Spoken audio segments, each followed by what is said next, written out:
Hey guys, how's everybody doing? This is my review for House of a Thousand Corpses. Let me get the mouse off the goddamn screen. I need to remember that. And if you're wondering why I'm reviewing this because this is a Rob Zombie movie and his new film coming out next week, The Munsters. I decided why not review his other films before then do a ranking of all of his movies at the end of all of this. And I have an interesting feeling about this movie. It's at one point this is one of my favorite horror movies, but I still like it. I will say that. But at the same time, it's so weird. The movie's so just messed up. But I'm gonna talk about more about that. But let's get into my positives, and probably my main positive of this movie is the opening. Now, if you know me, if you know me for a while, if you know I like horror movies, you would probably hear me talk about the opening to this movie so many times. This is in my top 3 favorite horror movie openings of all time. Not my favorite. I will say that I probably will talk about my favorite horror movie opening once I review that certain movie. Hint, I will be reviewing it in October. Excuse me. And I just really love the opening, how sudden it is, and it shows what this movie's gonna be about. You think that this Captain Spaulding guy is gonna be the new horror icon. You think that he's gonna be the main character here. You think he's gonna be like Pennywise. But no, it shows that this guy is messed up like these other serial killers. And if you hear any noise, that's just my heater because it is so cold in my house. And speaking of Captain Spaulding, he is one of the best parts of this movie, if not the best part, and it's really sad that he's not in this movie so much. God damn, heater, work. And it's a shame that he's not in this movie so much, and Sid Haig, who plays him, rest in peace. I'm a little upset that he's dead. And he does an amazing job at this. I've seen interviews where people interview him. He seems like such a nice guy, but in real life seems like a nice guy, but in this he's freaking terrifying. It shows how committed he was to this role, and I really like that. And the soundtrack, with this being a Rob Zombie movie, you kind of expect the soundtrack to be good, and I think this is one of the only movies where the director composed their own music. I shouldn't say that. John Carpenter did that a lot.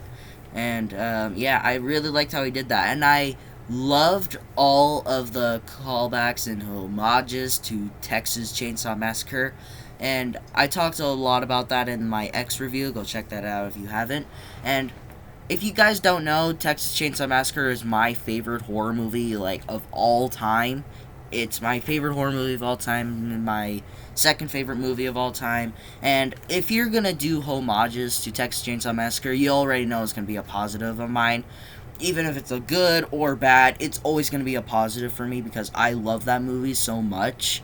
And if you're going to pay homage to it, you better do it right. That's all I'm going to say. And Bill Moseley, he is awesome as Otis in this movie. Now, I'm pretty sure he's adopted. I don't think they've really talked about that, but I'm pretty sure he's adopted. And he is so scary. In this, he's not much of a harasser, pretty much. But in the Devil's Rejects and 3 from Hell, you can really see he's a gigantic pervert. I'm pretty sure there's one scene where there's a bunch of flashing scenes in there where there's random scenes and it's just all colored where these people are talking to the camera and all that. Yeah, I'm pretty sure one scene shows him where he's raping one of the cheerleaders.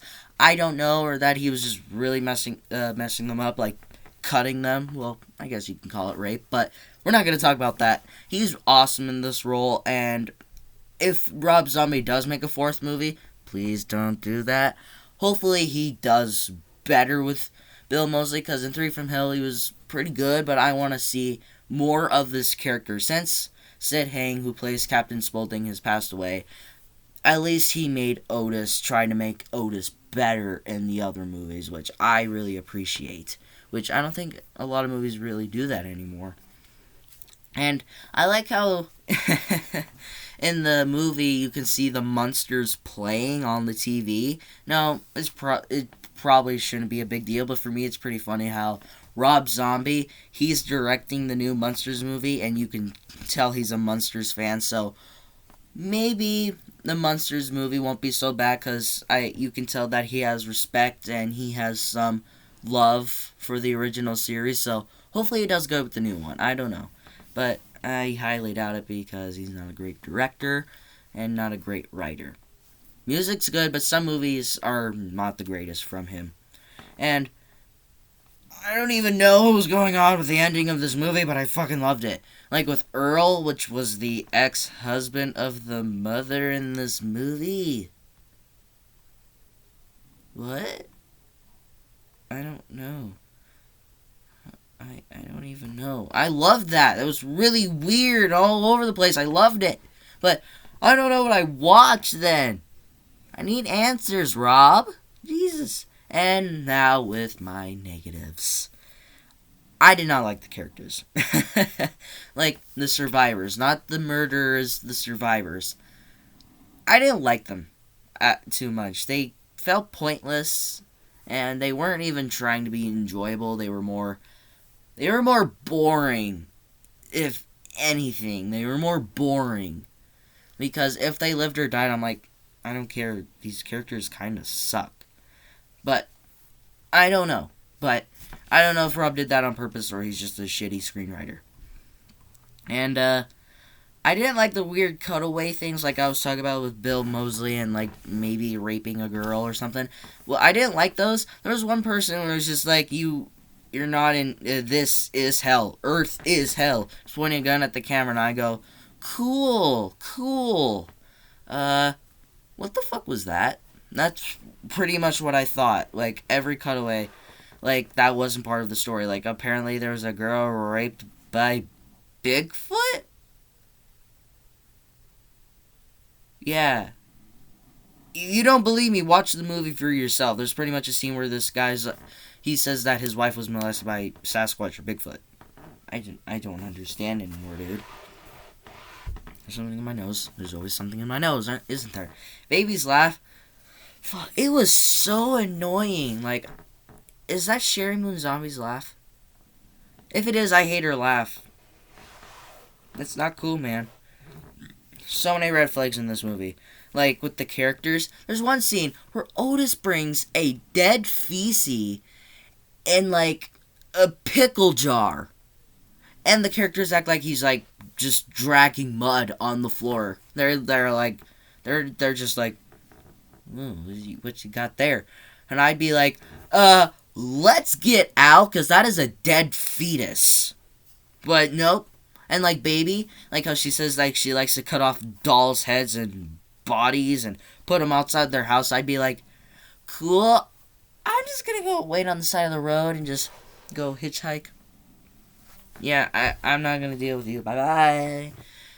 There were so many red flags in here. The characters are pretty stupid when it comes to that. They're just acting different. I'm like, oh, that's pretty cool. It's pretty cool. It's pretty cool. And I'd be freaking out. I'd be like, see ya. I don't know why I did that. I just felt like it.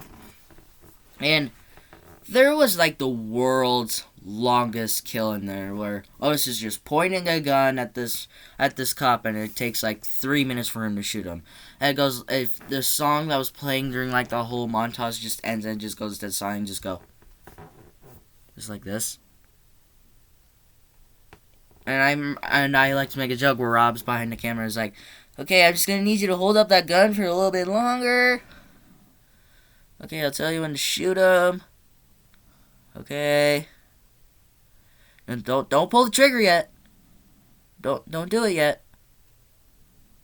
Okay? Don't pull the trigger.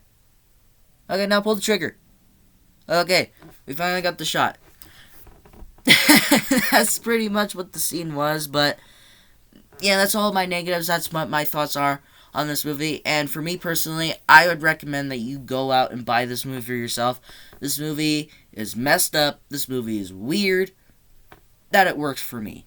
Now, I've not watched sequels in a while, and there will be some first-time watches on this review series.